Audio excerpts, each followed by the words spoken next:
TKO Boxing with Sherry Abbasi. And today I'm joined by a special guest all the way from Omaha, my brother Boubacar Sylla. Boubacar, assalamu alaikum, brother. Thank you Assalamu so much alaikum, man. for coming on today, bro. I know we've been talking about it for a while. Yeah. So very happy to welcome you to the platform. Thank you for giving me some time, bro. First things first, how are you getting on at the moment, and how is everything going in terms of training? I know you said you're not in camp, but have you been ticking over in the background? Everything been good. Everything been good. Right now, I've been trying to get my mind right mentally. I was supposed to fight uh October 28th, but some things happened with my opponent and I end up not fighting. So right now, I'm just taking a little break on getting myself right mentally. I've been going through some personal things. But I should be back in the ring here in a few months, and also my contract will be up. My contract will be terminated, so hopefully I'll be fighting more. I'll be an independent fighter. So that's the goal. Is get out this contract and get back active. Yeah, unfortunately, bro, you hear a lot of stories throughout boxing history about boxers getting stuck in certain contracts and then trying to get out and how tricky it can be because of the legal side of it. Right. Obviously, that's the first time you've mentioned that, so I wasn't aware of that. So obviously, inshallah, God willing, I hope everything goes smoothly and you can, get Inshallah. the desired result and get moving with your career. Right. Abu Bakr, obviously, like I said, we've been speaking for a few months now, and finally we've managed to get on and actually have a proper conversation today. So, for the people who maybe don't know who you are, can hmm you first start off with a basic question? The sport of boxing. What does the sport of boxing mean to Abu Bakr, and how were you first introduced to it? Sports of boxing, man. It means everything to me. Honestly, man, it means everything to me, man. It's all I got and all I know. I started boxing at 13. I'm 29 now. So I've been doing it for a while.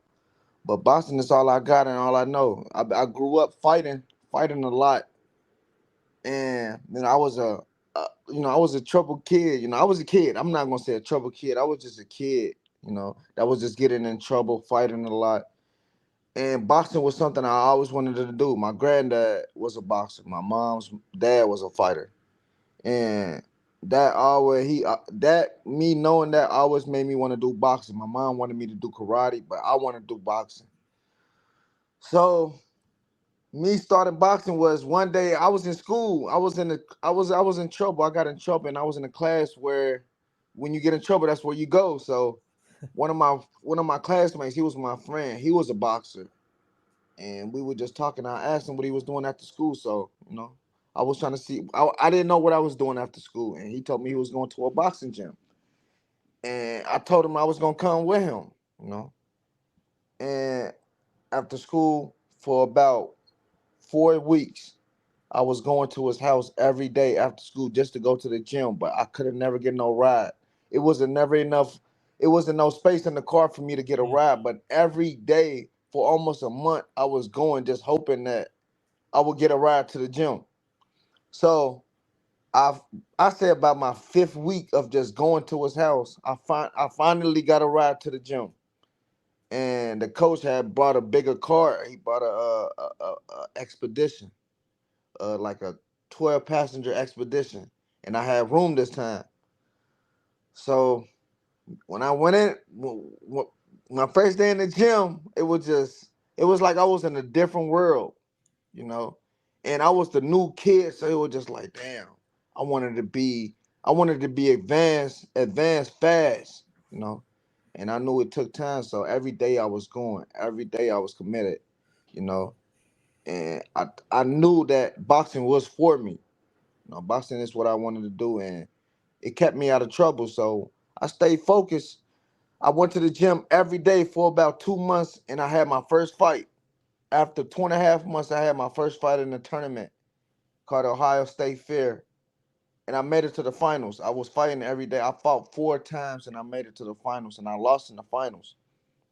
And when I lost, it was just a feeling that I didn't want to feel again, But I didn't know. I just knew I lost when I could have won. And so after I made it to the finals, I went home and I got my second place trophy and my family was just like, man, he might be good at this, you know. He Just to won. interrupt, this was when you were 13 years old. Yeah. Wow, after two When and I a half was months, bro. Yeah. yeah, so my mom, my dad, so before my first tournament, like before I skipped past that, before my first tournament, I told my dad, I said, man, I need some money. He said, for what? I said, I'm going to a tournament in Columbus. Columbus was about an hour and a half away. I said, I'm going to the tournament, boxing tournament. I need some money for room and food. And my dad knew I was serious, so he supported me. That's one thing. My dad always supported me. My mother always supported me, but she didn't want me to box. But my dad always supported me just because he didn't want me to get in trouble. So if anything I'm doing that's not getting me in trouble, he's with it. So he had my full support, you know. And I just stayed with it. I stayed with it. And the gym I was going to, from the bottom to the top, you know. And it got to a point where the coach was telling me that I wasn't gonna be this good fighter. He discouraged me a lot, you know. But I went every day, you know. It's been days I spar, I get beat up real bad, you know, and I just get out the ring and think like, man, damn man, is this for me? Do I really want to do this? But when I go home, when I wake up, that's the first thing I think of is boxing. I'm going to boxing, you know. I'm going to the gym today, you know. So no matter what I went through, I done took a lot of punishment, a lot of beatings in the gym, but I kept going, you know. And it got to a point where I swear, well, like the whole gym from when I started boxing, I was the only one. I'm like from the gym that I started boxing at, I'm the only one that's boxing now. You know, I'm the only one that's boxing, like the only one, and the only one that took it far as going to the pros. You know, fighting, being even under Terrence Bud Crawford. You know, I'm the only one, and I was always being discouraged by the coach because the coach didn't believe in me. You know, it was people that was better than me that had way more experience than me, but he discouraged me a lot by but that pushed me because he was like, you ain't gonna be fast, you're not gonna be this good boxer. And that made me just work harder. At the time I was young, I didn't know that you work hard for something, you gonna get it. But I just wanted it. So if I had gave up on what people would have said to me, man, I wouldn't be here right now, man. Honestly, I would have been gave up. And who knows? Honestly, I can honestly say this, man. If it wasn't for boxing, I'd probably be dead. I can't even say locked up. I'd probably really be dead right now, man. For real, man. So boxing is all I got, man. So That's beautiful, bro. I mean, you hear from so many people to say, boxing saved my life, yeah, and I don't think people who don't box or people who haven't ever boxed in their life or have had other career paths or options, I don't think they ever truly understand what that means. Like me, for example, I'm sitting on the opposite side of the world to you. I mm-hmm. work in an office. I work in a civilized job. You Right, work where you put your blood, sweat, and tears and your life on the line pretty much every time you step in the ring. You could get an injury in sparring that could change your life. Anything can, and you're not getting paid for that. Anything right. can happen. You know what I mean? So you guys are built different.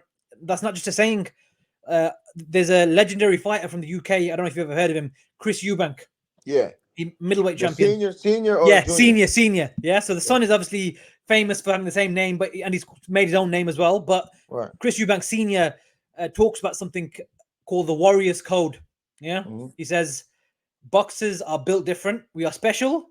We are maybe even a bit deluded. Yeah, and he's not saying that to Yeah, that's insult true. boxers. That's He's true. saying that the belief level has to be that high, and we have to be a bit crazy in the head to do what we do. Because why would you get in a ring, take shots to the head, take punches to the body where you can't breathe, you're pissing blood, yeah, you're going Yeah, through all this that's pain, that's true. yeah. That's true. But that's what you have to do to strive for greatness. That's what makes you different. Yeah. Right. Doesn't matter Right. whether you become a world champion, undisputed, area level, or even if you never win a title. The fact that the moment you step in the ring and you are willing to take a beating and put your life on the Yeah. line, you're a warrior, bro. You're a You're a warrior. warrior.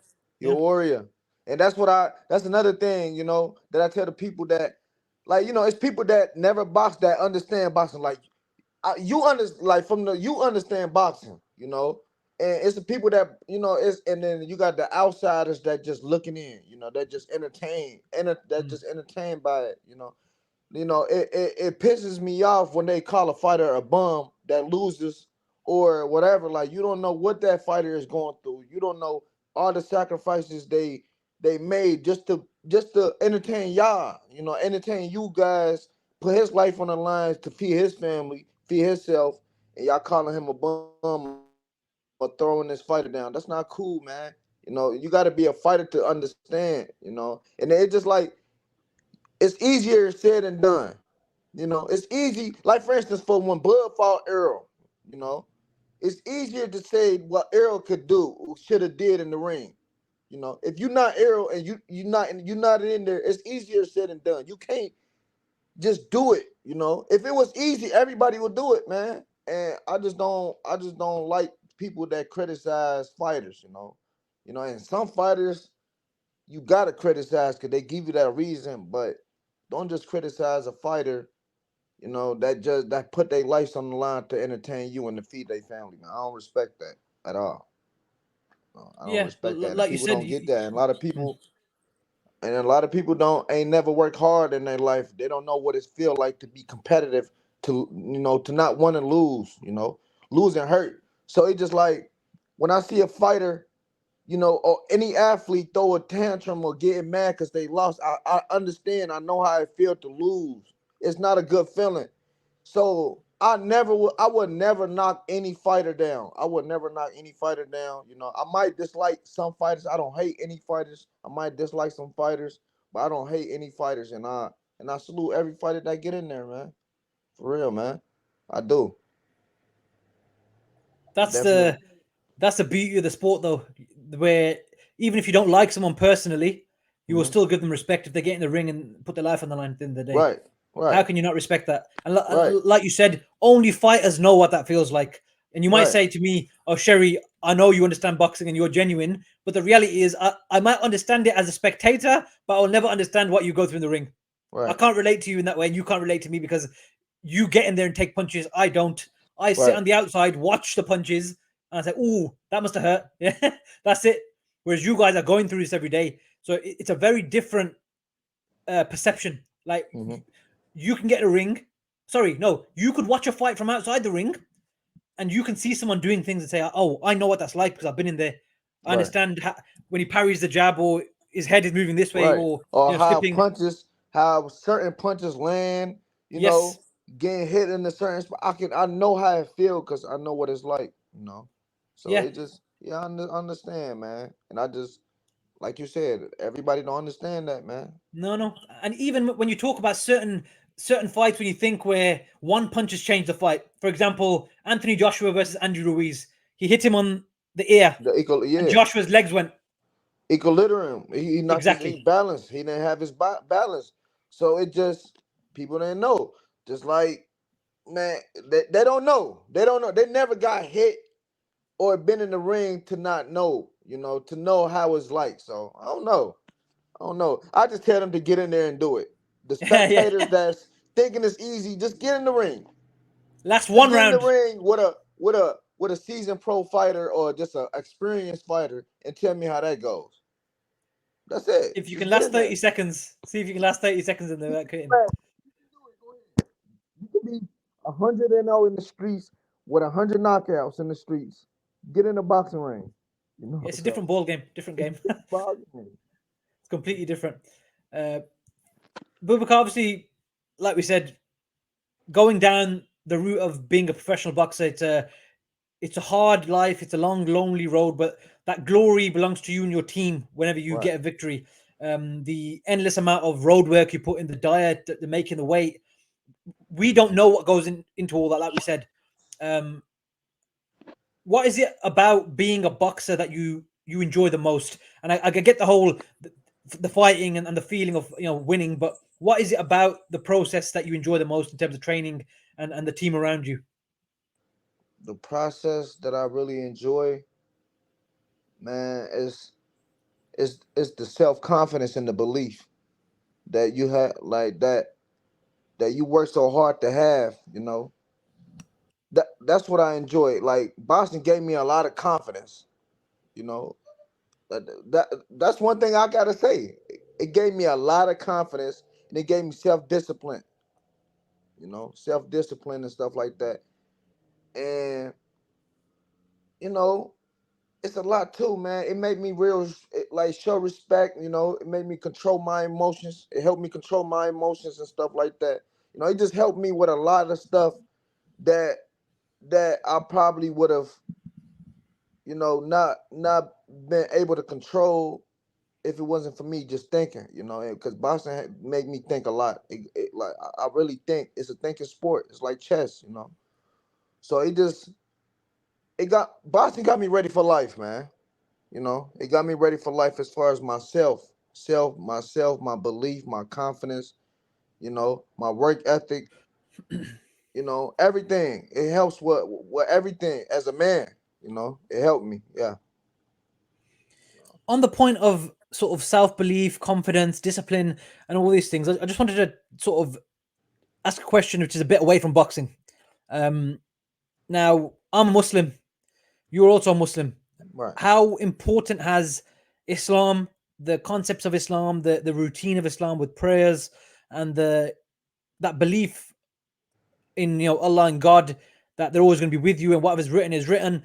But how much has Islam impacted your life as a boxer, just as a man, and how much does it sort of tie in with your boxing sort of discipline, if that makes sense? It makes it Islam helps a lot, man. I have faith. You know, it gives me faith, you know. So it just like with Islam, the way I look at things is just like whatever happens, it happens for a reason, you know. If I lose, it happened for a reason, you know. If anything happened, like as far as like, you know, for instance, like this when I really started, like as a young kid, you know, I always had faith. I'm a born Muslim. But you know, as you get older, you start experiencing, you know, you start seeing things for yourself, you know. So it was just like every time, you know, I get ready for a fight or I get ready for a tournament or just the gym, every time, you know, I would like I can be nervous, I can be scared. I would say Bismillah 3 times. You know, I said Bismillah, Bismillah, Bismillah 3 times, you know. And it's like everything will go away. You know, all the nervousness, everything go away. Cause now I feel like I'm guided by Allah. You know, I'm being guided. So it's, you know, and it's just like if I'm scared, if I feel nervous, cause I would lie and say I haven't felt nervous. But whenever I think of Islam, when I feel nervous, like as far as boxing, I'm like they probably more nervous than me right now. You know, so and they human, so this is not forever. This won't be forever. This fight is not gonna be forever. So go out there and just do the best that I can with faith, you know. So win or lose, man, I just have faith, man. I just look at it like everything happened for a reason, you know. It's not meant. It's not meant for me. If I win, it was meant for me. If I didn't win, it wasn't meant for me. You know, it's been fights that I really won, you know, that I thought I won. It wasn't meant for me. You know, Allah had different plans for me. You know, I wanted to go to a tournament. I wanted to go to a tournament. I lost. I begged. I prayed and asked just because I know if I win this tournament, I would be in a better position. But God had different plans for me. You know, I ran into Bo Mac at a young age. You know, that's better than, now that I look at it, it's better than probably winning that tournament. You know, it's different plans. So I prayed for it and I got it. Everything I prayed for, it happened. It might have not happened at my time, but it happened. You know, so with Islam, man, it's everything, man. It's everything. Wallahi, it's everything, man. I want to be where I'm at for that in boxing. You know, so yeah. Yeah, I mean, what you just said there about everything you prayed for, you got, but maybe not at the time you thought. That's that's something I've heard throughout my life from friends, family, everyone. As someone who's also born a Muslim like yourself, Mm-hmm. we believe in Allah's plan, God's plan, that everything is predestined and it's written already. Sometimes I'm 30 years old, so I'm 2 years older than you now. Mm-hmm. Sometimes I worry and say, oh, I'm not married yet, I haven't got any kids. What's happening? But that's down to Allah's plan, and it'll happen when it's meant to. I'm the same way. Yeah, there you go. So we're in the same boat, same sort of I'm the age group, same way. exactly. So I'm the that's same all way. down to God's plan, and it will happen when it's meant to. And like you said, maybe if you won this tournament, you think to yourself, "Oh, I would have been a better position. I would have been more of a name." But Right. who knows? Would you have met Bo Mac? Would you have met this person? Would you have done this? Would you have done that? You know what I mean? So there's always so many different questions you can ask. But alhamdulillah, praise be to God, you are where you are right now, and you're making the Yeah. best of the opportunity in front of you. You mentioned that you ran to Bo Mac at a young age. Can I ask how you met Bo Mac and when this was?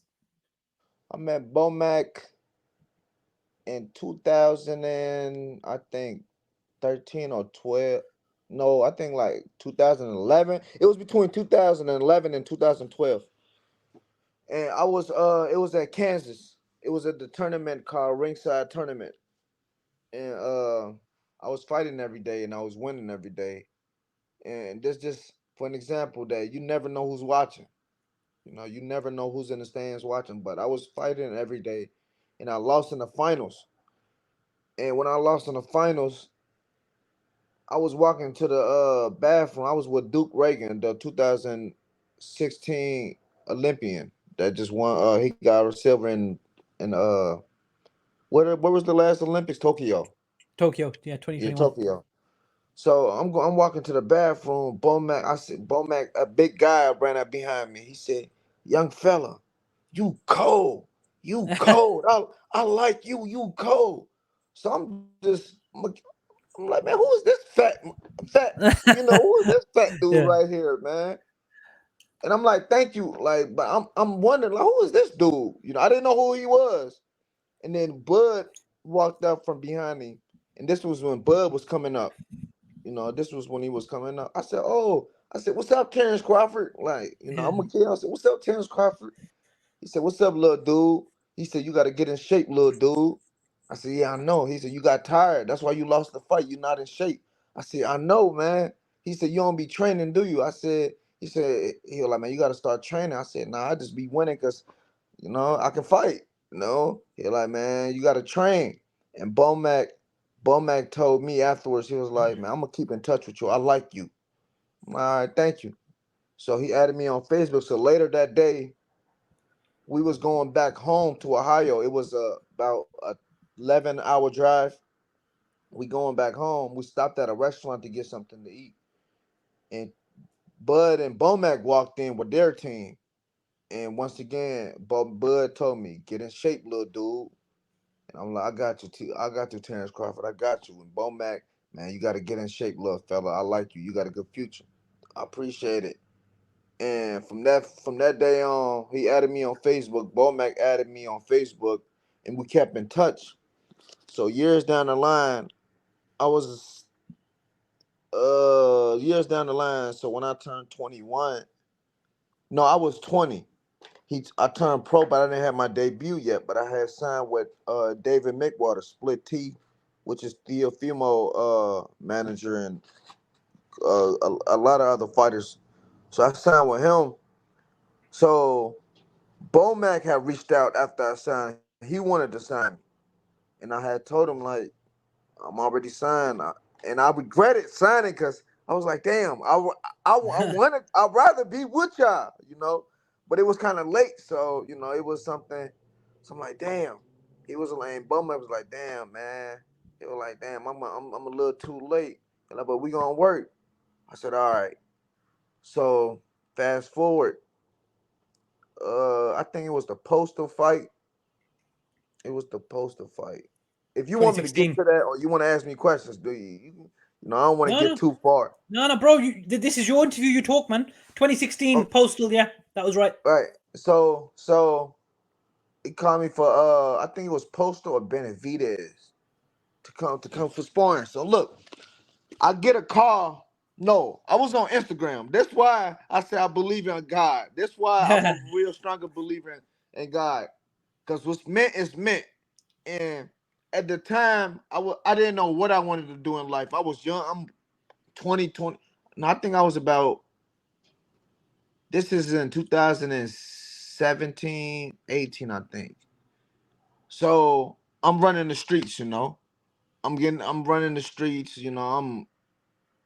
I'm not doing good things. Basically, I'm just running the streets. So I'm on Instagram.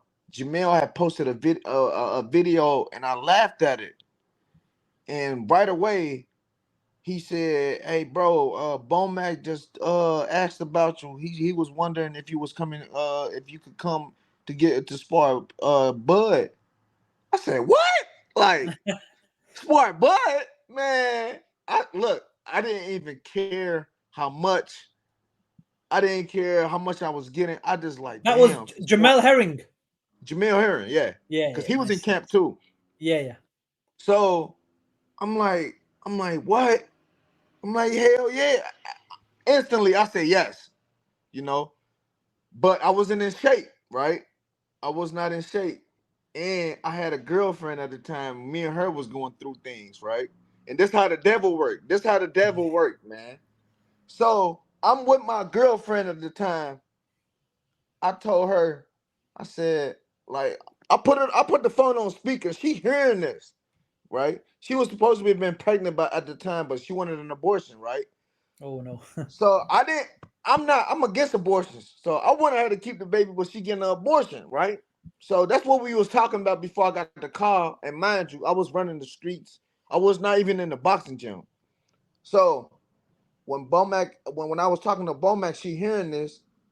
Bo Mac was like, "I want to fly you out." It was on a Tuesday when he come. He said, "I want to fly you out Wednesday." I said, "Nah, Bo Mac, because I wasn't in shape." So it was like, damn, I can't go out there tomorrow and then I have to spar the Terrence Crawford. Hell nah. So man, so I made up an excuse. I said, Bo, I said, man, I got a job. I, I got a job. I gotta, you gotta give me at least a week or give me till end of this week so I can confirm it with my job because I don't want to get fired. But I didn't have a job, Mm. so that gave me time. So soon as I hung up, my girlfriend at the time was like, "So you gonna leave? You gonna leave to go do that, and you ain't gonna stay with me here?" I said, "What?" I said, "Man, you want me to miss out on my opportunity for you, and you not even keeping this baby?" I'm like, You know I want to keep this baby. You don't want to keep this baby, so why I need to be here? You about to go get rid of it anyway. So why I need to be here? Me and her started arguing. She started crying. I said, "Man, look, honestly, I can curse. Oh, I can't curse in here, huh?" No, you can, bro. That's how you guys say. It's fine. I said, "Honestly, man, I don't give a fuck. I don't care. I don't give a fuck about Uh, none of that shit you talking about." I said, "Because for one, if you really cared about me, you know this is what I do. You see me out here running the streets, getting in trouble, selling drugs. You know, I'm selling drugs, to get by, So it was just like, why wouldn't you want to see me go do something that is positive, something that I love to do, something that I'm good at, something that's gonna keep me away, and it's an opportunity that I might miss out on." So I told her, I said, "You're not for me." I told her right there, I said, "You're not for me." I left. As soon as I left our house, I went to go run. I run like 4 miles. Then I went to go run the steps, and I started training with Duke Reagan and his dad. Rest in peace to his dad. I started training with them because they work hard and they train about twice a day. So I was like, if I train at least until Saturday with these guys, I'll be in some decent shape before I go there. So that's what I did. So I flew out there. I flew to Denver, Colorado. I flew to Denver, Colorado, and Julie Gold Sticker, which is Bud assistant and Shakur assistant. She came and got me from the airport. So she's taking me to Colorado Springs, which was about an hour from Denver. That's where they train at, because the elevation that's where the mountains at, you yeah. know. So we go there. So she take me there to the house, you know. So I go in the house. I'm gonna send you the video whenever I get a chance to. Mm. So I go in the house. Bud forgot about me because I seen him about 8 years or probably 7 years before this. Mm. So he didn't recognize me, but Bomac did. So Bud Bud, when I walked in the house, I greeted everybody. Bud walked down. I'm like, "Man, you ugly as hell, man." I was like, but I like Bo Mac. You called me to spar him? Cause he just moved up to 147, so he wasn't as big. Yeah. So I said, Bo Mac, you called me to spar him? Man, I'm about to fuck this nigga up, man. I'm about to man. I said I'm about to have a field day with him, man. He said, "Oh yeah." I Oh said, no. "Bro, you this little like." So we started wrestling. He pinned me down. He did a wrestling move on me. So I'm like, all right, boom. I'm like, all right, damn, this dude's strong. So that was on a Sunday. But look, after that, they said we had a run. This is my first day. So we had to run a mile and a half down, and then we have to run a mile and a half up back to the house. Running down was easy, but it was my first day. So when I was running down, I felt the air because it was about 7,000 above sea level. The elevations was real high. So I'm running. I'm like a half a mile down. I said, "Oh my God." I said, "F this. I'm ready to go home." I said, I'm ready to go home right now. Book me my flight back because I was tired. So I'm like, man, I ran down. I'm running back up. I'm running back up the hill, man. I said, Wallahi, man, this is the hardest stuff I ever did in my life. I said, man, F this. I said, I don't even want to be here no more. I was so tired. I didn't want to be there no more. That's I day don't even one. want to. Look, man, I said, I don't care. I swear, Wallahi, they can tell me they about to book my flight right now and send me back home. I will go. I don't care. Bye. Like, it was nice meeting y'all. So, man, I started walking. So Monday, we started training Monday. Now Tuesdays, Thursdays, and Saturdays are sparring days. So Tuesday is sparring day. So it was me and another sparring guy, and he was first. So when he was sparring, Bud was taking a light on him. So I'm just thinking like, oh man, he's saving it for me. He waiting on me. So I gotta go in there to finish the last rounds, and I had to do 4-minute rounds, 30-second rest. So I'm like, damn, this is new to me. So I get in there, we boxing. I'm feeling good, you know. I did all right the first day, but I felt like, he was just filling me out. He was just working. Yo, bro, when I say I went through hell there camp, man, it was foreign days where, man, this dude was punching on me like I was Gamboa or somebody, man. So I'm just like, Gosh. so, he's sparring me, man. Man, he going 100% on me, and I gotta try to keep up because I'm not just about to trying to let him beat me up, So even though I went through a lot, I held my own, I held my own, and it was times where some good days where it was like good work. I can't say I got over on Bud because I never seen nobody actually get the best out of Bud in sparring. I never seen that, but it was been times where I was giving him like it was work. We was working, Yeah. and it would be days where Bo Mac could make him go 300%, you know, and it was just like, bro, I went through a lot that camp, but it showed them. I felt like I'm here because of that. But for one, Bo Mac liking me, and then for the heart and the determination that I had, I stuck through it. I didn't complain. I had a man. I sparred him for the first week with no mouthpiece, right? So my whole mouth was busted. So I couldn't even eat food for almost a week because I had all cuts in my mouth, you know, and my rib was fractured. My rib was fractured. I still had a spar, you know.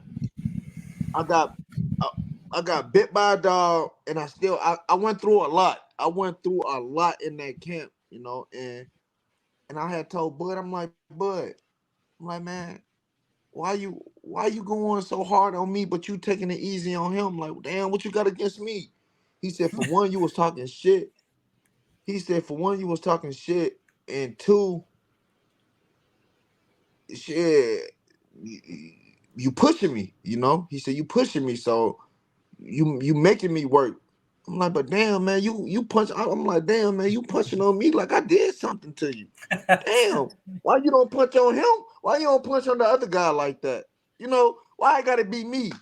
Because he would take it easy on the other kid, but go hard on me. So I told him, he started laughing. But the stuff that I went through in that camp made like Bo Mac already had a liking to me, but he figured out like, all right, Bud was like, man, he kind of liked me a little bit, like as far as like the heart, you know, and the will, you know, like I got that in me, you know, basically like, you know, I'm a fighter, you know, I'm not gonna back down to nobody. I'm gonna always fight. I'm gonna fight whoever, and I'm gonna work. You know, I'm gonna work. I'm not gonna quit. I'm not no quitter. So that right there solidified my spot on the team. And Bo Mac had asked me, like he asked me, he was like, "What you doing back home?" And I told him, I said I wasn't doing nothing. You know, I told him what I was doing. I wasn't doing nothing. You know, he had basically opened it. He told me, he was like, "My gym doors are always open for you." You know, and my coach at Ohio, he wanted the best for me. He wanted the best for me. So he told me, he was telling me before I got there, he was like, man, ask them to keep you. Ask them to keep you there, man, because you need to stay away from home. You need to stay away from Cincinnati. Like you keep getting in trouble. Ask them to keep you. I said, nah, too still. I'm not gonna ask them. I'm gonna just go up there and work. You know, whatever happens, happens, but I'm not about to go ask them. He was like, Boubacar, please ask them. You know, and Bo Mac, you know, had a talk with me one night, you know, and I told him, I'm with it, you know, I'll be down. And then I called my coach from back home, and he was happy. Usually, where I'm from, it's a lot of hate, you know, when it comes to fighters, boxers, and boxing coaches and stuff like that, because you know, it's like this how it is. I'm gonna put it in a term like this: boxing coaches, like we men, right? Like a man can have 100. He can have 10 girlfriends, right? Can you hear me? Yeah, bro, go ahead. Yeah, a man. You can hear me? Yeah, I can hear you, bro. Yeah. Yeah, a man can have 10 girlfriends, right?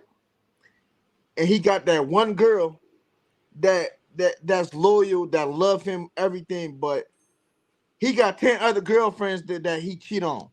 I mean, that he be cheating with. And as soon as he talked to one guy, oh, it's a problem, you know. Oh, he can't eat, he can't sleep, and that's how the coaches feel. Instead of them wanting the best for us, they want to keep us. They want to keep us with them without, because they don't want to see us elevate without them. They don't want to see us Mm. elevate without, you know, without them. That's my mom. They don't want to see us elevate without them. So they want us to be stuck with them. That's how a lot of trainers are. They don't want to see you elevate, you know, without them, you know. But my coach too, still, he wanted the best for me. So he was just like, there's nothing more I can teach you, you know. There's nothing more I can teach you, because there's things that I don't know, you know. And he was like, that's the best thing you should do is leave, you know. And What I was this still coach? talk to him. What was his name? This Huh? coach? What was his name? What was his Two name? Steel, two Steel, but his name Tim Singleton, but we call him Two Steel. It's my Okay, Cincinnati so coach. He trained a lot of he trained Duke Reagan, the Olympian. He trained a lot of mm, national champions. You know, he so was one of the mm, best. so based on what you're saying, Tim Singleton is obviously different to these other coaches. He wants you to do better. He said, "I can only teach you so Yeah, much. Go train with these guys." yeah, Yeah, you're back. Yeah, yeah. mm. You hear me? Yeah, I can hear you, bro. Yeah. Yep. Nah, that's what he wanted. He wanted the best for me. So he just always wanted to see me do better and leave. He wanted me to leave home. You know, because in Cincinnati, Ohio, we have a lot of greats from Cincinnati. Adrian Bronner from Cincinnati. Yeah, yeah. Rasheed Warren, you know. Mm. Tim Austin. We got Aaron Pryor. we got Larry Donald, we got Tim Tubbs, you know, we got Dante Craig, Ricardo Williams. You know, we got greats A lot of from names. Yeah, Ohio, yeah. but it's a curse. Cincinnati is a curse. It's cursed when it comes to fighters, you know.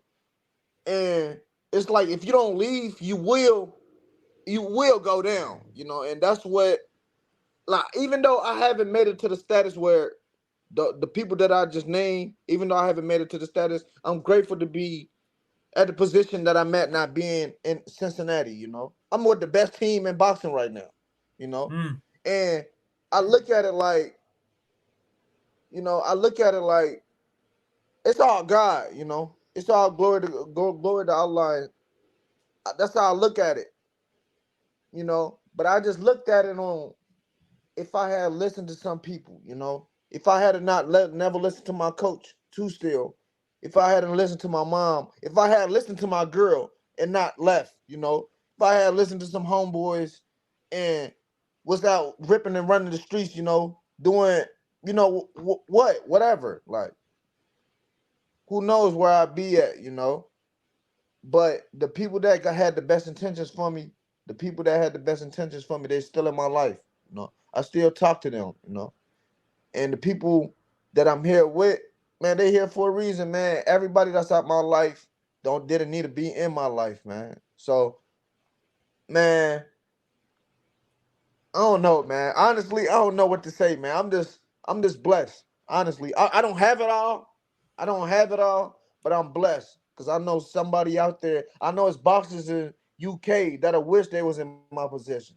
It's boxers in Mm. Africa that I wish they was in my position. Not just saying that to be in America, but I can go ahead and go to I can go to Bud's house whenever I want to. I can go to his mama house right now if I want to. You know that type of connection, that brotherly relationship that we have. You know, the relationship that I have with these people, man, it's just like no other, man. For real. And Ben Whittaker, you know Ben Whittaker, right? Yeah. That's my dog, man. I like Ben. What? Where is he from? He's from. Okay, so do you remember I was saying to you I live in Milton Keynes, which is an hour from London, right?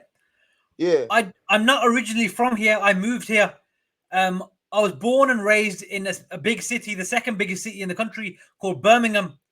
Ben Whittaker is like 15 Oh. minutes from outside Birmingham. He's very close to where I'm from. He's a Oh, local is he? guy. How do you know him? Is he? Yeah, Ben, we was training. I sparred Ben, man. I still feel that uppercut he hit me with, man. Man, he hit me with an uppercut. I started crying. Man, I still feel it. But yeah, man, Ben is my guy, man. Ben, Dom, his assistant, Dom, man, they was real good people, man. American is a great dude, man. American is a real great dude, man. Hmm, Who else? Who else? Yeah, them the only people. I haven't met Chris Eubank yet. But hmm. yeah, I met Amir. I sparred Amir. You know, that was a great experience too. Yeah, That Amir is experience, another good Muslim brother. He's British Pakistani like me. I've met yup, Amir. I've interviewed him a few times when I was younger. He does a lot for charity. He's a yeah, good guy. He's doing a lot for Palestine at the moment. He's promoting everything there and fundraising. yeah, Former two-time world champion, Olympian at the age of 17. Amir's yeah. done very, very well. You know what I mean? Alhamdulillah, he's done very well. Man, look, Um, you know what's crazy? Man, I used to watch. I told him, I was like, man, that's crazy. I used to watch you on YouTube, with Pacquiao, and yeah, then Freddie I just be Roach. like, man, damn, and now I'm here sparring. I'm sparring you, like, you know, it's crazy, and I always wanted to be like, man, I want to see how fast he is. Hmm. And I told him I always wanted to know how fast you were, and now that I'm sparring you, like, it's crazy, man. He Is it fast. the same? Is it He the same in real life? His speed? Was it he worse?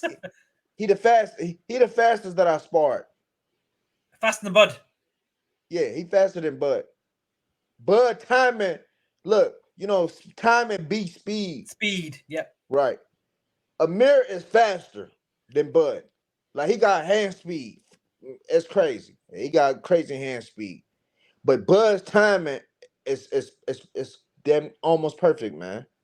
Especially when he's in rhythm, Bud's timing is better, You know But Amir what? Amir Go ahead. Amir got that speed.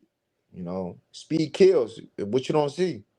And that's where his power. Like he's not no big heavy puncher, you know. But he's so fast. If you don't see it, you're gonna be knocked out. You know. Yeah, of course. So that's the thing with him, man. Yeah. So you sparred Amir. Ben Whittaker, Terence Crawford, Amir Khan is what you're saying, yeah? I said I sparred Ben Whittaker, American, Bud Crawford all the time.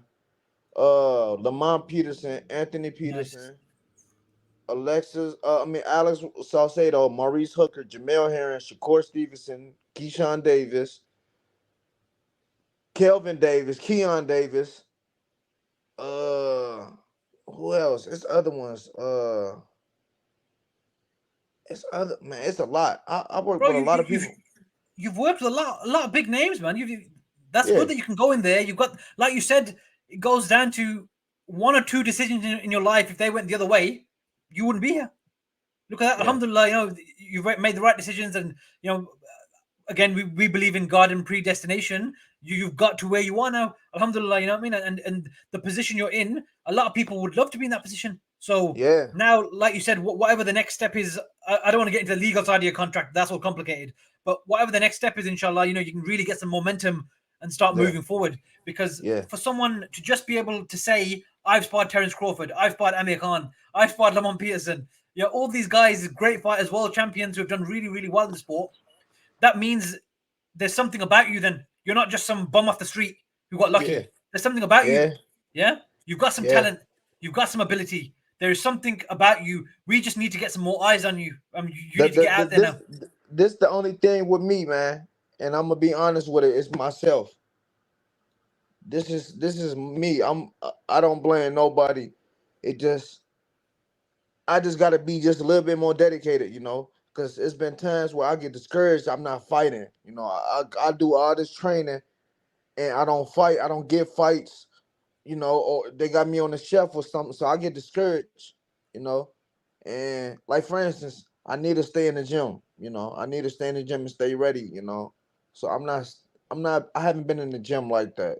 So that right there, it's my fault that I gotta stay ready. I gotta be in the gym, man. So most of the Is things this my fault. And then is this because of your I had contract situation? Is it because of that? nah, the contract situation for I was at one point I had signed the contract in 2019, and it was for a 5-year contract. And I had two fights 2019, and I was supposed to have a fight 2020 COVID. for April 14th, which is I think it was my dad's birthday at the time, 14th 2020. But the COVID hit.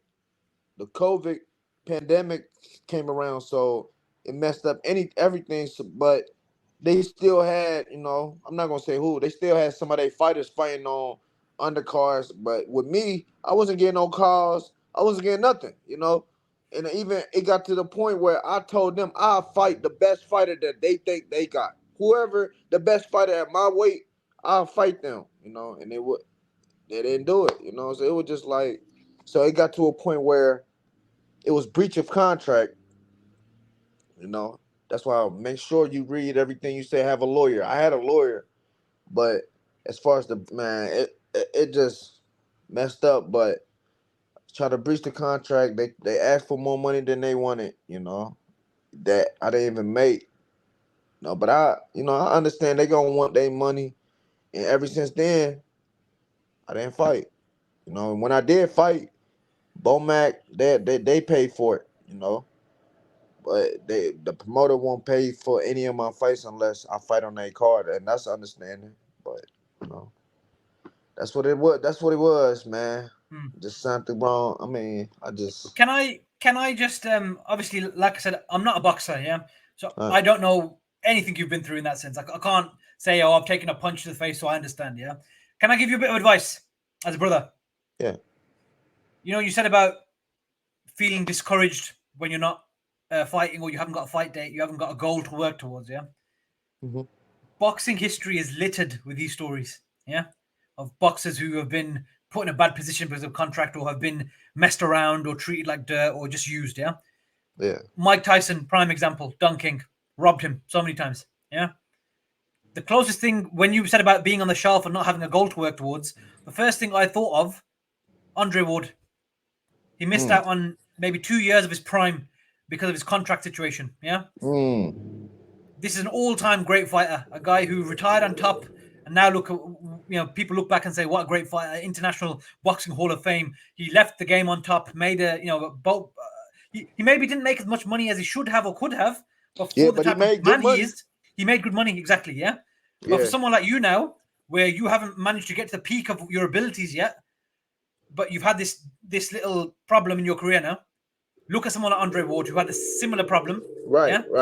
Try and stay motivated. Yeah. I know it's easy for me to say. Like I said, I'm not trying to be disrespectful. You're right. I'm just saying, if you've got that background that you've come from, you've seen the streets, you've seen how wrong it can go. You've lived that life.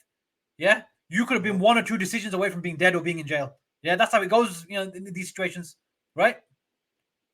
Yeah. So for you, right. You're right. Look at the best fighters. Look at the best fighters. Right. So look. Things could have been worse, basically. Things could have been worse. So you're right. I said it, man. I got 5 months left. I got 5 months left and I'll be free. So you can hear me? Yeah, I can hear you, bro. I'm just listening. Yeah, I can hear you. Yeah. So I got 5 months left. So that's what I'm waiting on, man. But hopefully, I want to fight. I want to fight. If my promoter call for a fight, I'll fight. I'm just not taking no fight a week in advance. I'm not taking that. If I'm a fight, I gotta be known in advance because we have a big team. That's another thing they gotta understand. We have a real big team, a real big boxing team. So we have a lot of fighters that have different dates, and camps. Sometimes we do camps in Vegas. Sometimes we do it in Colorado, or sometimes we do it somewhere else. So it's like sometimes they'll call me, like they can call me today and be like, "We got to fight in 3 weeks." I'm not taking that fight. No. My team is not even here. If y'all knew about this, y'all should have told me. I would have been in camp. My team is not here, so I'm not taking no fight. And now, if I was already in camp, and then I work, But if I was already in camp and y'all called me for a fight, yeah, because every fighter gonna have to be the B side or have to be the underdog just to be the top dog. So I don't mind. I understand what comes with it. But as far as as far as promotion, I'm signed. So let me know in advance. I'm not just a fighter that's just doing this for money. I'm not. Let me know in advance. I don't care. This is my career. So if I don't feel like it's right, it's not right. But I haven't turned down no fights. The only time I said I'm not fighting is they called me for a fight that was a week before, and I said no. And then it was at a weight class higher. I fight at 140. I'm not fighting a guy at 154. I'm not doing that. That's too big. I'm not doing that. I walk around at 158, so I'm not fighting a guy at 154. He's way naturally bigger than me. I got the height. I would fight, but what sense do that make? I'm already at 154. I'm probably at 152, so why would I fight? Never fight a guy. Never fight at the weight you walk around, fighters. Never fight at the weight you walk around. That's not good. So if you're a fighter, if you walk around 160, don't fight at 160, 168, 158. 154. You walk around 160, trying to fight at 147 or 140. If you fight at if you walk around 147, fight at 130. Can I ask why? 135. Why is that from your experience? Why would you recommend people do that? Because you never want to, because the natural, like for instance, I'm not a big guy. I can gain weight, but I'm not a big guy. I'm tall, and you don't never want to fight the way you walk around because they're coming down. So you're not going to be that weight bullies. They'll be a lot bigger than you naturally. Weight bullies. They are like for instance, David Benavidez. I feel like he's the weight bully. Yeah, he should be bigger. 175 at least. I feel like he's the weight bully. So That's why he looked the way he does, because he's a weight bully. So you don't want to fight it the way you walk around, because the other fighter gonna have the advantage because they are the natural, bigger and stronger fighter. They're coming down to you, and you're not even gonna have that much strength to keep up with them. That's like if Shakur try to go out to 147 and fight Errol Spence. Yeah, not now. Yeah. His He's got to punches grow not into gonna it. do nothing. The punches is not gonna do nothing to Errol. Your punches is not gonna move. They're not gonna respect you. They're gonna walk through there and you won't get hurt. So never fight it the way you walk around. Ever. Ever. I don't care. I don't care how much money they offer you. Never do that. Yeah, Unless you're doing it for the money. and it's also that old saying, weight classes are for a reason. Yeah, so Yeah. it's all there for your own safety as well, I suppose. It's for a reason. And then like Benavidez. Like, I know we ain't talking about him, but I just don't like what he's doing, because you keep calling out Canelo, calling out these fighters, man. Why you don't ever call out Better Beef or Bivol? Call them out. I never heard him call the guys at 175. Only come on now. No. Nah, he a good fighter, but I don't see him, man. I don't see him doing nothing to them guys, man. He's not spectacular to me. Yeah, I mean, at the moment with him, he's at 168. He won't be able to make it much longer. You know what I mean? He's still quite young, so he's gonna have to move up. So Yeah. by the time he And, moves up, they'll and probably that's just like how they want Bud to go up to 168 to fight Earl. I mean, fight Canelo. Yeah. Hell no. Oh, He that's bet stupid. not. Yeah. Man, he bet not. Go up to 168 if you want to, but you're gonna learn today. It's different. I'm Yeah. being honest. It's different. Like, Canelo is different. Even though if Canelo was at 154, I say, but like, I can see Bud beating him without a doubt. It's just that weight, Bud. It's just That's that the weight. concern. Yeah. The Yeah, talent of Bud is there, but it's that yeah. size, that weight It's is that the it's concern. that size. That's the only Because difference. you see a lot. Obviously, look, Canelo and Crawford is a fantasy fight. Let's be honest. Yeah, Right now, yeah, that's a fantasy fight. Yeah, for him to yeah, jump from 147 to 168 is crazy. yeah, But people online have spoken about it, and if you look at the style matchup, you can see Bud winning. You can see him being up after 6 rounds, but that size will come into it, and power will come into it at some point. That's yeah. how these things go. That's how boxing is, That, isn't it? and that's what people thought that Errol was gonna have against Bud. Not But me. that's like I was saying for that fight. Uh, For that fight, Errol is big when he's not fighting. He's a big guy, but he's gonna have to come down to 147. He's got to make 147. So regardless on how big he is, he's have to make 147. Bud have to make 147. Now, this the thing. That's what I was trying to tell people. Bud is the natural stronger guy. Because Bud, not saying that because I'm on his team, but he the natural stronger guy.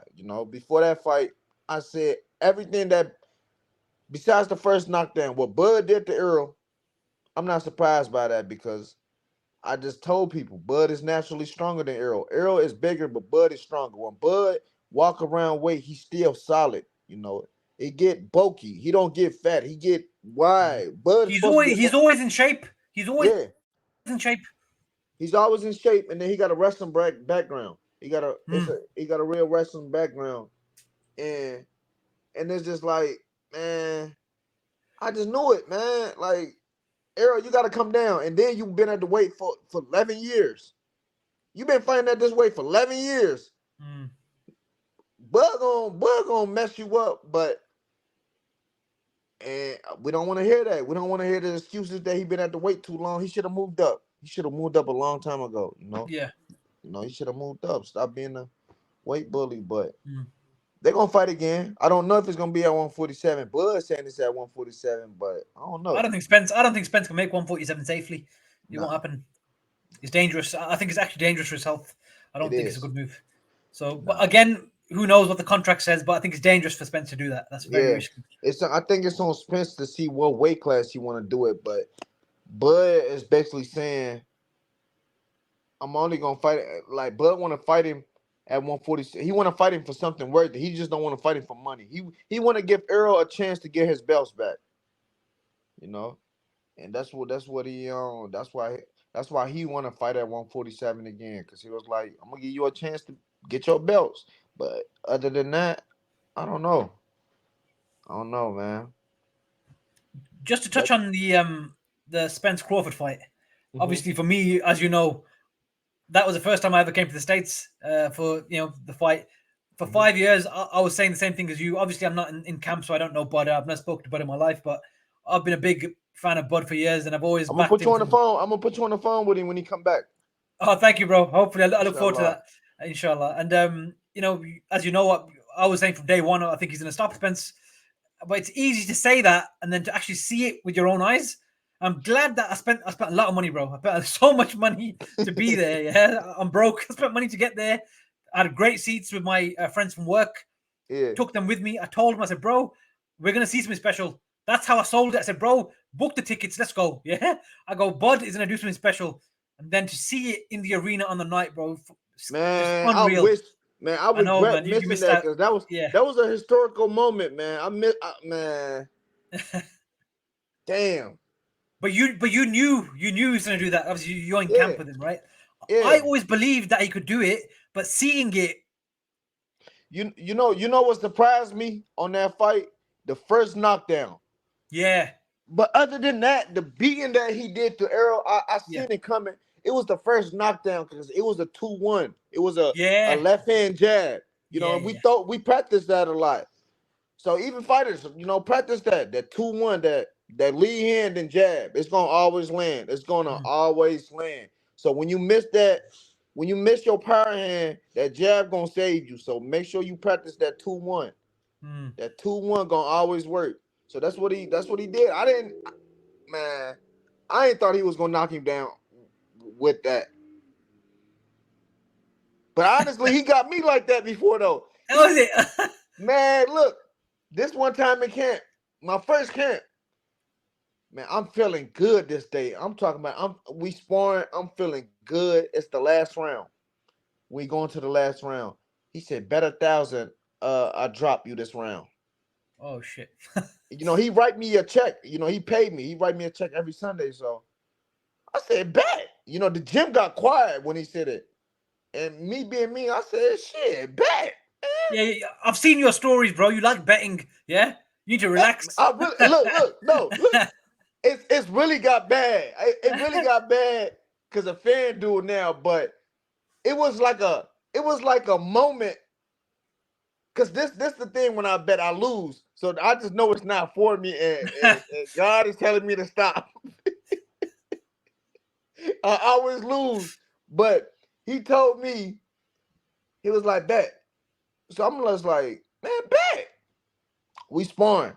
I swear, man. I hear halfway, so that's 2 minutes. We got 2 minutes left. I'm like, oh shit. I I'm made about to get this 1,000. it. I'm like, I don't care. Just stay away. So I'm moving the whole round. I don't know why. It was 30 seconds left, man. Man, I swear, wallahi, man. I didn't know what hit me. He hit me with like a six-piece combination. Like a, and I don't know. I'm just looking up. And all I see him was, that's 1,000. And that moment right there, I was like, yeah, he's different. That's when I knew he was different. I'm like, yeah, he's different, because I'm like, all right, cool. Like, he can fight, he tough, but he's really different. Like, when he say he gonna do something, he gonna do it in the ring. And he gonna tell you and still do it. But different, man. He don't drink, he don't smoke. That man, that man is a real family man. He's like a real dad. He not no partying type guy. He will go to the bar. He don't drink. We'll go to the bar. He will play pool and shoot darts. You know, that's it. He don't go to no clubs. He go to bars to shoot pool and play darts. And man, he just different, man. He a real humble guy, man. Like, it's what you see is how he is. Like, what you see on the interviews is really how he is. How he be playing around is really how he is. So when you get to talk to him, you gonna get to see that, man. No, you can He the tell. same You one. can tell he's a genuine guy. You can see that's how he is. He's not faking it. Like even Errol Spence, you can tell Yeah, they're both similar. They're quite similar guys. That's family what I like about guys. them. They're They both both similar, family good guys. family guys. Exactly. And that's what made the fight even more special as a fan, to see these guys are both decent guys, hard workers. They've committed their life to the craft. Whatever they've been through, one got, he drank and drove a car really fast, had an accident, made a mistake, but he came back from it. Alhamdulillah, he survived, came back from it. Bud got shot in the head. Man came back from it. Yeah. So these two are both special individuals in their own way. Yeah. Yeah. I want to ask you a question on sort of Bud and Spence in terms of their fighting styles, if you don't mind me asking you as a fighter. You were saying about Bud landed sort of 6 punches on you, yeah? And you looking up.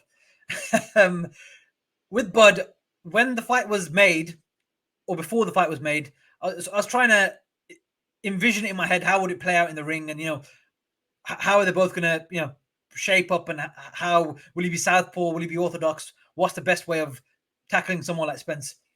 I always said I view Spence is more of a scientific fighter. Yeah, what I mean by that is technical. He's real technical. Yeah, so you can see jab, backhand, hook, volume. Yeah, It's I'm jab, not saying jab. Yeah. Bo Mac. What are you talking about? Bo Mac been said it. They've been figure Spence out. This is how Spence fight. Spence fight with the jab. He try to control everything with the jab. So take the it's jab away. Jab. So he got to push you. His jab is almost like a push. So it's like a push jab. So he pushing you. He pushing you with the jab, so he can have you where he wants you. Plant and throw his punches. Throw his punches. And that's what I said was gonna be his downfall. Them single punches right there. Because Spence don't throw his punches like pop, pop, pop. Here. No. Bah, bah, pop, pop, pop. He punches like that. He a selective punches. Now, if you see Bud, it's like this: a shotgun and an Uzi. Which one is faster? So you go ahead and shoot. We can be 100 yards away. You go ahead and shoot from 100 yards. It might hit me. That shotgun might hit me. But if I go ahead and shoot you with this Uzi, I know I'm gonna hit you.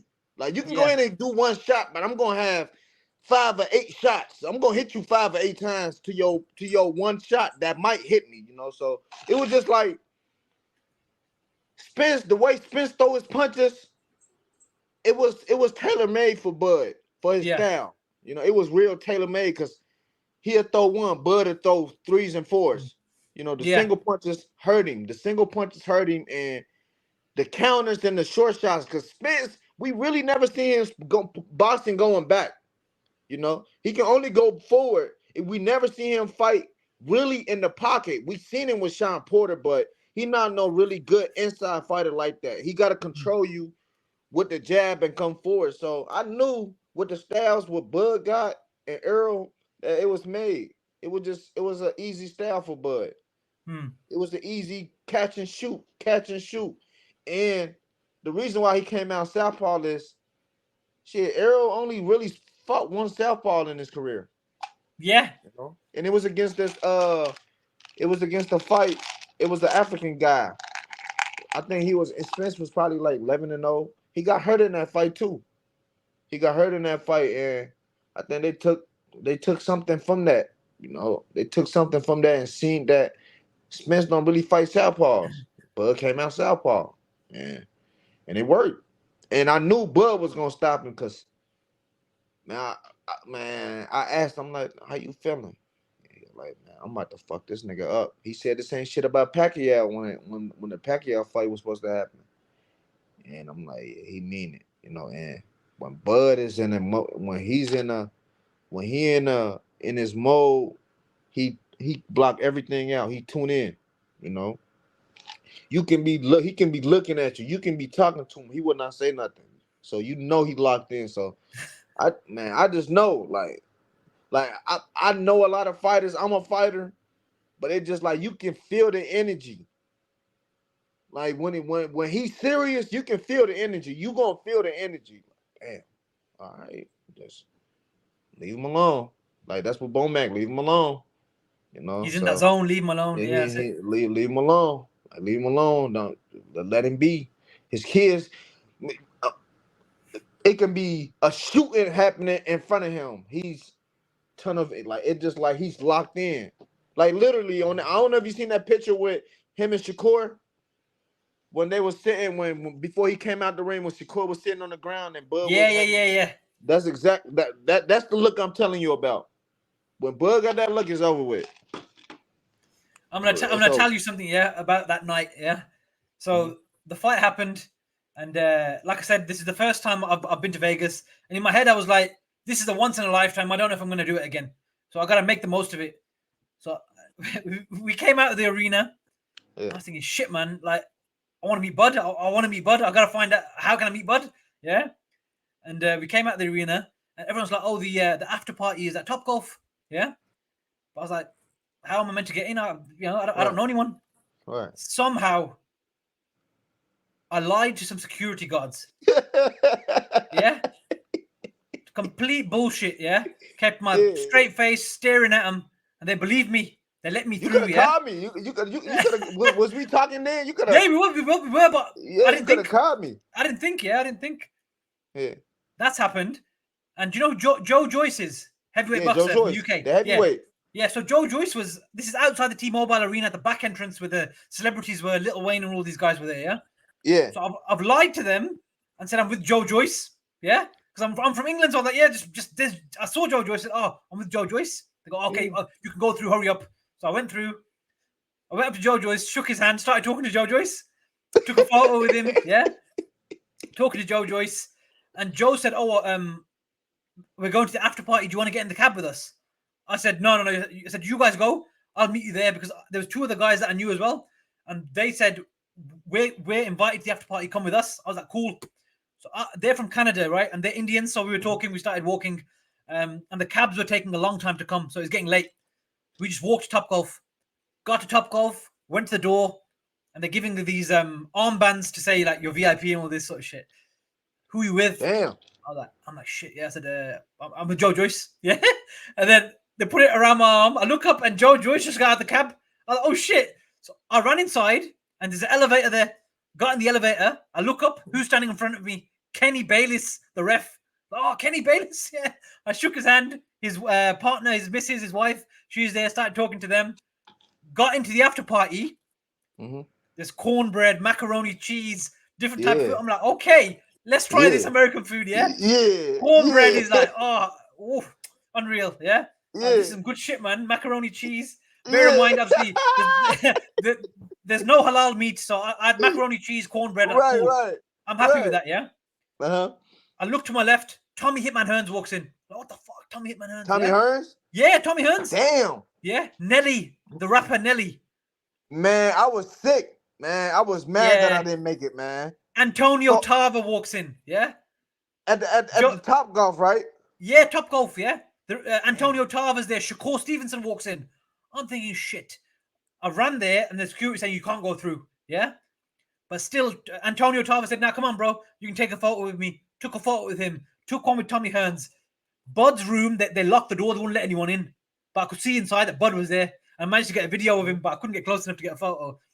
But I got a photo with Shakur. Damn. Got a photo with Nelly. And then I met Bud's dad. I spoke to him for 5 minutes. Big T. Big T, yeah. Mr. Crawford Sr., yeah. He had a cap on and his chain, yeah. Yeah. And I spoke to him for about 5 minutes. I said, look, I come from the UK. I'm a big fan. Just watch the fight. I told him, I said, look, I'm going to apologize to you now. I go, I've snuck in. And he started laughing and he goes, I respect the hustle, yeah. He don't care. He shook my hand. Don't care, man. Yeah. He don't care, yeah. He shook my hand and he took a photo with me, yeah. So I still managed to make some great memories. I just didn't get a photo with Bud. But that's why I think the next day, me and you were talking. You said, oh, he's gone back already. I was like, shit, yeah. But I still managed to make some, same day, yeah. He came back the next morning. The next morning, yeah. So I text you in the afternoon the next day, and you said, bro, he's already gone. You should have told me earlier. I was like, shit, man. Yeah, so I missed it. Man.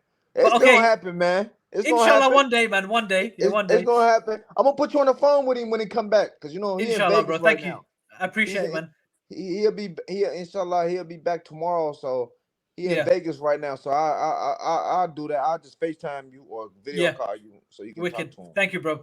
And then another thing, this one you're going to like. As a Muslim, you're going to enjoy this one, yeah? So bear in mind, I'm in Vegas now. I've bumped into loads of different fighters. Same night, after I left Bud's party, my friends had what's it called? They had a booth like a club.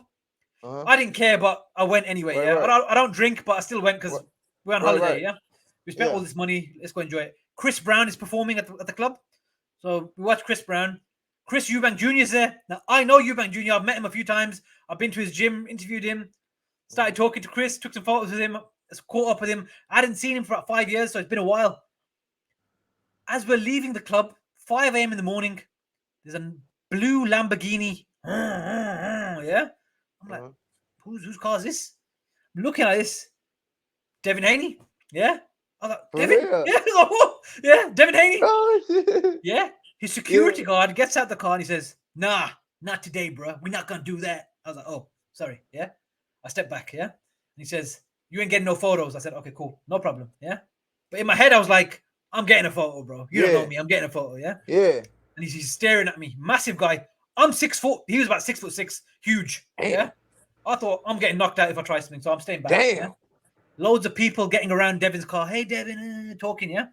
Now, I said to the security guy, I go, bro, please. I said, I'm from the UK. I'm only here for one more day. He goes, I don't give a fuck where you from. I was like, oh, sorry. Yep. Sorry. Yep.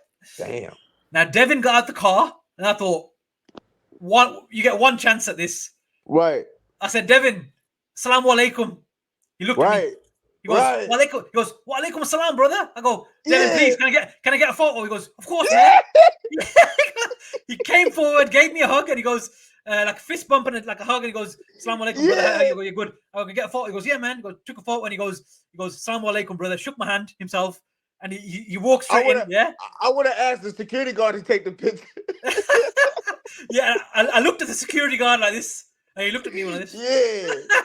Yeah. That was the best. That was the best thing. I was like, I know Devin's a Muslim. If I say Assalamu alaikum, I know he's gonna say Wa alaikum salam. I know he's gonna say it. Because Bill he's raised him right. I know he's gonna say it. Yeah, he's not gonna ignore me. Yeah. So that was smart though. That was the best way to do it. That was the best way to do it because you caught his attention out of everybody. That's what I'm saying. That was smart. I thought to myself, how can I get his attention or get this photo? I said to the Muslim, let's try it. Yeah. Any Muslim giving salam to anyone, even if you don't know them, and you're walking down the street, they will say wa alaikum assalam. Yeah. Wa alaikum salam, yeah. Devin might be a celebrity, might be a multi-millionaire. He ain't gonna ignore me. He's gonna say wa alaikum assalam. Yeah. Yeah. And once you got the wa alaikum assalam, all I gotta say is, bro, can I get a photo? He'll say, yeah, of course, brother. Yeah. So that worked out well. So Vegas was a great trip, man. Bo Mac was talking about converting. Really? I told you when he I don't know if I told you when he was in jail there, he said he was learning a lot on it. You know, he be texting me mornings when Fajr and telling me to get up and pray and stuff like that. He bought me some halal meat. Wow. He's saying, man, you can't be eating, you gotta keep eating halal meat. And yeah, man, he said he been studying. He really said he looking into doing it. You know, so may Allah guide him, inshallah. Man. Yeah, he been learning. He said he been learning. Like I just told him, don't try to learn too much too fast. Yeah. Slowly, baby steps. Slowly learn. You know, slowly learn. And he's been doing it because he be texting me every day, and then telling me, man, you ain't pray. It's prayer time. You know. So I know he kind of and he see the way we are. You know, because that's what he was. He was like, man, I see the way Muslims are. You know. Like, man, y'all are good people. You know, y'all are good people. Like, I'm like, that's just all around the world. But, you know, the America got people thinking we terrorists and people, the worst people. You know, we the UK, we the nicest same people thing. in the world. Yeah, we are, bro. You know, like you said. I said, man. Go ahead. I told him, I said, Bo, honestly, I said, I would trust a Muslim that I never met. I would trust a Muslim that I never met ever in life before I can trust my homeboys back home. He like, damn. I'm like, yeah, that's how it is. Like, I was like, man, if you're a Muslim, man, you my brother, you my sister, man. That's how I look at it, man. That's how it is, man. It's more than you know, Bo. Like, you just gotta keep reading, man. It's life for real, man. You know, it's life. So he gonna do it, him and his wife. So may Allah guide him, bro. May Allah guide him. And alhamdulillah, for yourself, that's a big sadaqah and sawab for you and your family because you've had some sort of impact on him as well through your religion guiding him in yeah. your own way. So I got alhamdulillah. So I had a couple like two friends that converted that converted, and one of my best friend at the time, he was living with my family with us and stuff like that. He converted into Islam, and I got one right now that's waiting on me to come back home so I can take him to the mosque and so I can take his shahada. So, are there a lot of mosques in Ohio? it's about, I mean, since where I'm from, Cincinnati, it's about two, Okay, three. And then yeah, it's about three. And then when you go to Dayton, like it's like 45 minutes away from where I'm from, we got a bigger mosque. So it's good, mosque there. It is. We have some. good. That's the thing. I gotta find a mosque here in Omaha. They It's must have something one. here about. Yeah. I gotta find one here because I had got into an Uber one time and I was talking to the person. He was a Muslim. He a Muslim. He a Muslim man. He told me that it was some around here. I didn't have my car at the time, but yeah, I got to start going, man. I'm gonna go inshallah tomorrow.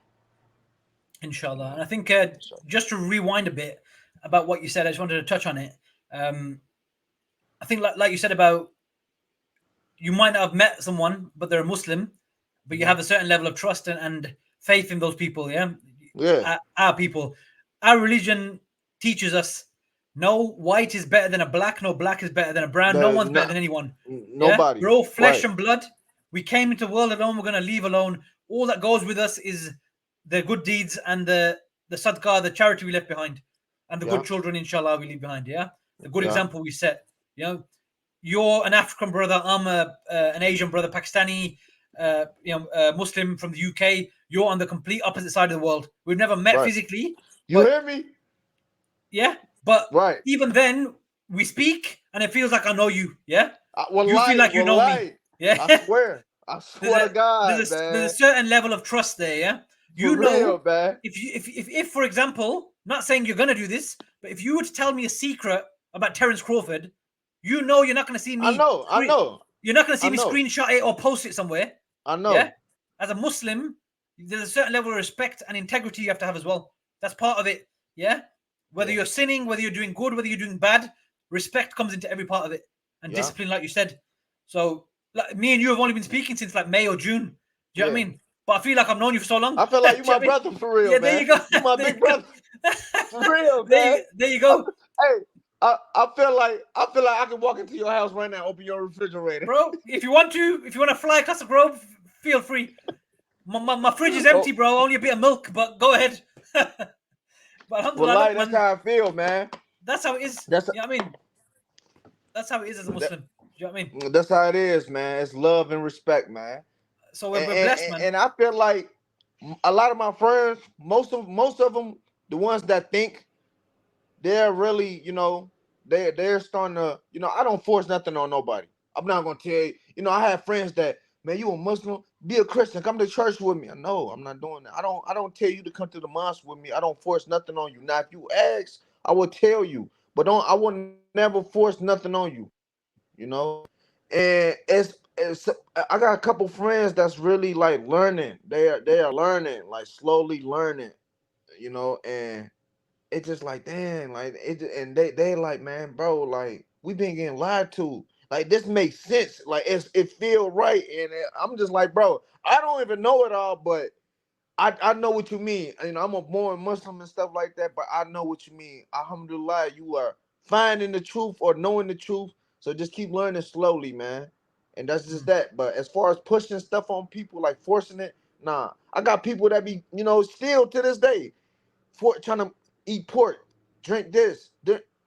Ah, I'm cool. If I don't want to do that, I don't want to do that. Ain't nobody watching you. All right, okay, you think so, but all right, you Yeah. do it. You thinking nobody watching me, but all right, go ahead, you do it. Don't tell me to do it. Don't trying to influence me to do something you do. I don't do that. So Mm. so. But yeah, man, Bo Mac really is talking about doing it, man. It's really talking about switching over, man. So he's learning Inshallah, slowly, so bro. that's good. If he does do it, man, if he does do it, please phone me so I can congratulate him. I want to speak to him and congratulate him, inshallah, if he does do I it. got you. I got you. Yeah. What's today? Yeah, I got you. I was supposed to go to Vegas He told me that he was gonna fly me to Vegas Sunday. Hmm. He wanted me to spar another Muslim brother. His name Bater. He's from Uzbekistan. Oh, No, nice. Kazakhstan or Uzbek. I gotta send you Oh, his profile. He's a Muslim. Bektemir Melikuziev. I I don't know. It might. Is he light heavyweight? No. He fight 140. He lost. His only loss was against Subre Matias. Oh yes, no, I know it is. So He yeah. was Bud's sparring partner. He was sparring Bud for he a real good fighter for David Avanesians, and he's sparring for Errol Smith. He a Okay, 140 pounder. nice I will send you profile. his profile because last year for Thanksgiving, we was in Colorado. We was getting ready for December 10th fight, and he was there, and they didn't know what Thanksgiving was. So at the gym, I had told him, I'm like, man, yeah, come over to the house. I told him because they Muslims, so Hmm. like, yeah, come to the house. Like, woo, they didn't know what I meant. I'm like, man, just come to the house. We gonna eat. Woo, woo. And they came over, man. Hey, he still said that was some of the best food he ate. Cause Bo Mac is a chef too. Bo Mac is a chef, man. So Bo Mac really, really threw it down in the kitchen that day. Is And it this brother, Bahadir Jalalov? yup, Yeah, Jalalov. Yeah. yup, yup, That's it. yup. That's him. But there, that's him. We call him Bater. I don't know how to say his name like that, but yeah, he a Muslim too. Him and his coach, the good people. And it's crazy, like I like he speak a little good English, but when I first met him, it's like I've been knowing him all my life. So man, and he's with us now. He's a part of our team. Alhamdulillah. Okay. He's a part of our team now. Cause my Saul called me and told me last week, and he got a fight in December 13th in Florida with So under he's Bowman. training with Bo Mac. Yeah, yeah. He's fighting with us now. 140 pounder, real good southpaw. Ah, yes. Sorry, I showed you the wrong guy there. This is Mhm. Batirjan Jukambayev. Him. Yeah, him, Yeah. Sorry, him, it's because they've yeah, all him. got similar names, so I was Yeah, confused. it sounds the same, don't it? Yeah, he lost to Matias in 2021. Yeah, yeah. That was a good fight too, man. We had a good fight with him, but yeah, he with us now. Him and his coach, they're with us. So. And then look, this is the thing. When I was growing up, I didn't know like Asia had Muslims. I thought it was just Really? Iraq. I thought it was. I thought it was. I mean, Iraq is in Asia, right? Yeah. But I thought it was just Africa, like Egypt, Africa. Like as I was getting older, I'm thinking, like I would have thought you was from Egypt or somewhere. Like as I was getting older, because I didn't know You didn't know? until Yeah, I you started can't. getting Yeah. older. I'm like, damn, man, it's Muslims in Asia. Like, I didn't know. So it's incredible, man. I want to visit. Bud said the best country he ever been to was a Muslim country too. Where did he go? Where was it? Uh, I think Uzbekistan. Uzbekistan. Yeah. Okay. Uzbekistan. Yeah, he said the hospitality. He was like, man. He said, and I was I like, think and, I think Uzbekistan is where they're currently doing the WBC convention, where they do the rankings and mm, everything, and the big like all the boxers go there. Evander Holyfield, all these guys. I think that's happening right now in Uzbekistan. Funnily enough, now that you mentioned for it, I think it's real. actually happening there. Yeah, it's been for Oh no, like I four or ain't know five that. days. Yeah, Yeah, I ain't know so that. all the champions get invited there. Oh yeah, I Obviously, ain't know Bud and that. Shakur. Bud's obviously gone to support Shakur, and Shakur's got a fight, so they can't go. Otherwise, they would Right, have been right. there as well. Oh, for real, They would right have been there. now. Yeah, they would have been there right now because it's happening. Oh, damn, I Uh, didn't know that. Usyk was there yesterday. Evander Holyfield, Klitschko, Roberto Duran's there. All the great fighters, they all go there. Hmm. So, but because Shakur's got the fight obviously tonight, so Yeah. they can't go. They Can I ask you a bit about Shakur? Obviously, he's fighting tonight. You sparred Shakur, haven't you? yeah. Yeah, Man, hey, that man, guy. That guy is the future, man. he He's the unreal. future. He's the deal. Hey, I'm not even gonna lie, man. That guy, God brought him to this earth to box. He was made to box, bro. Like Shakur was made to box. Like he got it. Like the gift, like his gift was to box. That's what he got, and he really has it, man. I don't see nobody beating him. I Nobody. was He would be the modern day Floyd. I was Like discussing. he just not vocal like Floyd, do the stuff like Floyd. But Hmm. as far as skills, yeah, Shakur, yeah, and the only person that could beat Shakur, I got is Devin Haney. That's it. That's the only person that I said. I like even though I got Shakur winning, I don't got nobody beating Shakur, but that's the only person that I got that got a chance on beating Shakur. You see now, I think the only person that can beat him is Tank. Nah, cause I think that Tank. that's the fight. I Tank mean, hey, versus. you're right. Cause Tank can box. He can box. He's underrated boxer. He hits very hard as well. He can real box and he hit real hard. So yeah. And I think Shakur did say that is they the had. fight. You said when is Shakur the versus what? Tank. I think Shakur. Shakur versus Tank that's the fight to make in that division, Yeah. 135, and Yeah. you'll find out who the best fighter is.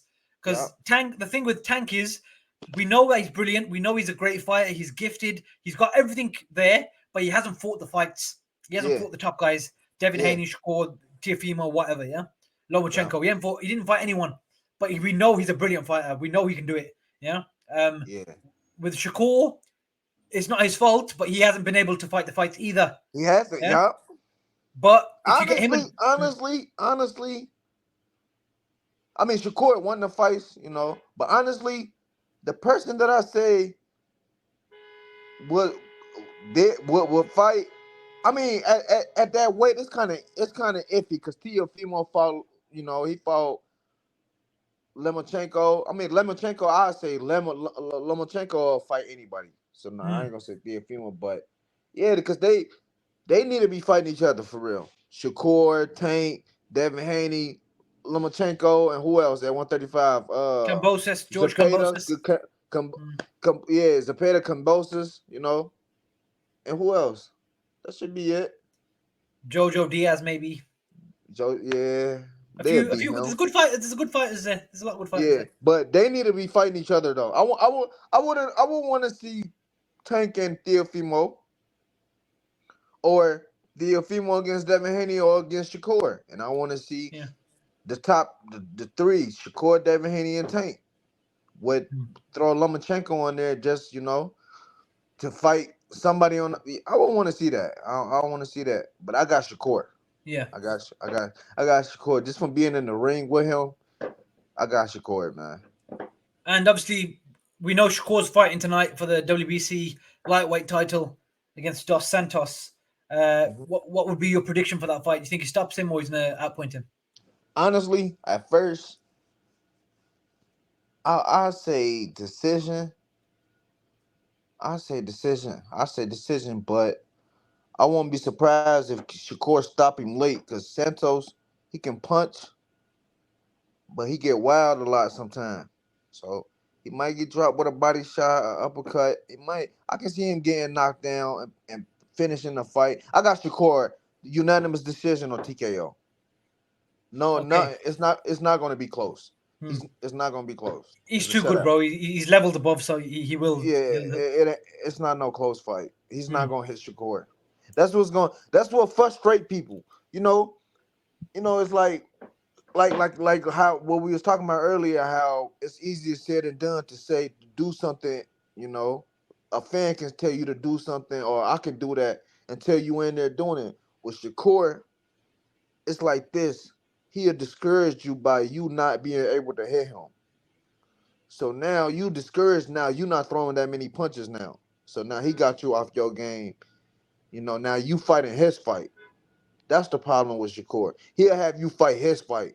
So Santos, I say the first couple rounds, first 3 rounds, he gonna come out. After that, I feel like it's over with. It's over. It's just gonna be a blowout after that. I Shakur's think gonna figure him out, and that's it. he gonna come out. Santos gonna come out hard. He gonna come out hard swinging, and he gonna be missing a lot and getting countered, and he gonna start. being a shell of himself. He gonna start shelling up. Cause Styles make fights, bro. Like honestly, Shakur like that, bro. Like from being in the ring with both Shakur and Bud, Shakur is harder to hit than Bud. You know, Shakur like distance. He know his distance. You know, he a defensive fighter. He know his distance.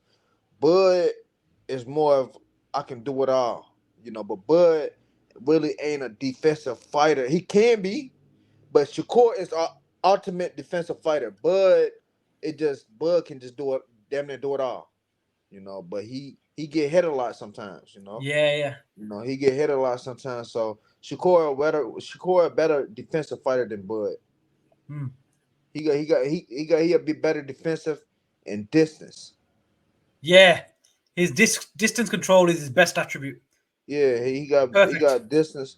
He got distance control. His timing, the timing, Bud got that too. But as far as defensive, Yeah, straight Shakur. defense, yeah, Yeah. Shakur got Bud I over that. think I read a stat last night on Twitter when I was just scrolling through about Shakur, and it said he's only been outlanded in 3 rounds in his whole career. Yeah, bro. Look, I'm sparring him, bro. Mind you, I'm 6'1", right? Shakur probably like 5'9", cause he getting big. He got bigger. Shakur like 5'9", 5'8". But bro, but my arm's not that long, but I'm tall. But bro, he made me feel like the shorter man. So it was just like, man, I ain't about to box him. I'm like, Shakur is the guy you gotta fight. You can't just stand in the middle or stand there trying to box him. You're not gonna Yeah. outbox him. You're not gonna outbox him, So it's you gotta fight him, make it rough on him. If you no, you're not gonna outbox, out counter him, none of that. You really have to make it an ugly fight. Like an ugly fight, like a person to beat a Shakur type of guy is like a Madonna type, of style that don't care. That's gonna be swinging. That don't swinging wild punches. They don't care. That's the type of fighter. But a defensive, somebody that can punch. You got to take more than just punching. Being able to punch, you got to be able to land. You got to set up trick shots. You got to set up punches. You got to damn near trying to outthink him. So that's gonna be hard to do. But like you said, Tank got a chance for sure. Okay. Boubacar, obviously, we've been speaking for an hour and 37 minutes here, so we've been speaking for a long time. Before we wrap it up, can you hear me? Uh-huh.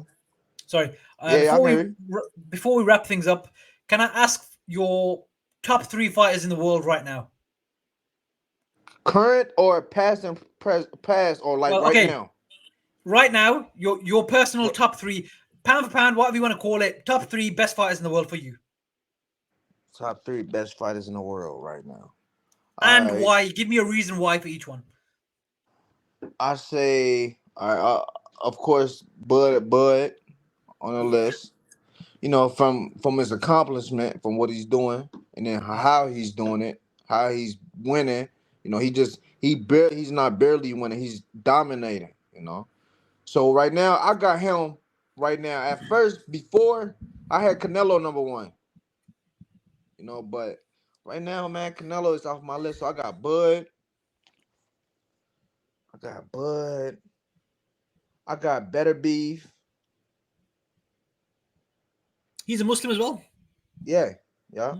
I got Arthur Better Beef. And like you said dominant or just for favorite? Like, well, who? For you, however you want to frame it, whatever, pound for pound, favorite, whatever you like, your top 3 fighters in the world right now. For you, whatever your opinion is. Ooh, man, I need four. I need Okay, four. 4. Okay, I make need it 5. four. Make it 5. Yeah, make it All right, 5. five. Yeah, perfect. All right. So I got Bud. I got Shakur. I got Arthur Better Beef. I got Bam Rodriguez. Oh wow, yeah, he's good. I got Bam Rodriguez, and I got the fifth one. Damn. Oh man, I say between Usyk and Tyson. For real. That's fair. I I say Usyk. Usyk's done it at because cruiserweight as well. He's done it undisputed and yeah, all that. So you got because to give he's him been that. at different weights. He's been at different weights. The reason why I don't want to pick up heavyweights is because they only at heavyweight. Yeah, You know? yeah. So I'm not knocking nothing from there. So I pick Usyk because he accomplished. He undisputed at cruiserweight, right? Cruiserweight. Yeah, he's undisputed. Yeah. Yeah. So I'll give it to Usyk. So And them, now them he's my unified five. at heavyweight, trying to become undisputed in February. So Yeah, he could do it. he could do it. But He's this very is the good. thing with that Tyson Fury fight. I don't think he trained like he was supposed to for Francis than he Ngannou, would yeah. for a Yeah. fighter. Yeah, of course. Honestly, Yeah. that's he underestimated him, underestimated Francis. That's the only reason why I feel like Francis did good. But if I feel if Tyson would have trained treated like he was fighting Deontay Wilder or Usyk, yeah, he would have got Yeah. he would have dominated Francis. I'm not gonna Mm. say knock him out, but he would have dominated. He would have done a lot better than what he did on the Yeah, night. Yeah, he would have did a definitely. lot better. I felt like he trained 2 weeks for that fight. Probably was drinking beers and Yeah, you know, he was doing a lot of let me things he shouldn't have been doing. Put it that way. Yeah, doing a bit of right, that, a bit of this. right, Probably right, right, not right, good. right. So we You got know, Bud, Shakur, Beterbiev, who's Bam Rodriguez. Bam Rodriguez, and then Usyk. Yeah, Usyk, yeah. that's a good top five, man. And the question I've been asking people whenever I've closed out the interview, so far I've interviewed two boxers, yourself and another guy from Australia, right? The rest have been pundits or commentators and media guys. So it's a bit different when you ask a fighter, but I appreciate you're still quite young. Yeah. There's still so many goals you have in your career as a boxer that you haven't accomplished or will try and accomplish. Yeah. Inshallah, once everything gets going again. Mm-hmm. As a boxer, what was your aim when you got into boxing, and what do you hope to accomplish before you leave the sport? Honestly, man, when I started boxing, I didn't never really care about Olympics neither. You know, I didn't care. I didn't even really know. I mean, I did know Olympic boxing was in the Olympics, but I didn't care about the Olympics. I wanted to be a world champion. Like, it was just like, for instance, one of the fights I seen Floyd walk out ring, and I just like, damn, all eyes on him. I want that. Like, that's what I want. I want that. I want all eyes on me walking to the ring and then go in and dominate. So it was just like I wanted to be a world champion.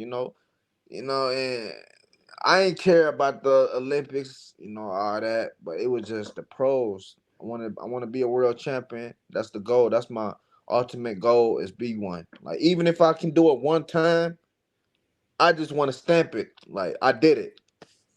Just to say I did it. I became a world champion. I can win it and lose it in my next fight. I became a world champion. You feel me? I can say that. I became a world champion. So that's my goal. That's my goal, is to be a world champion, man. You know.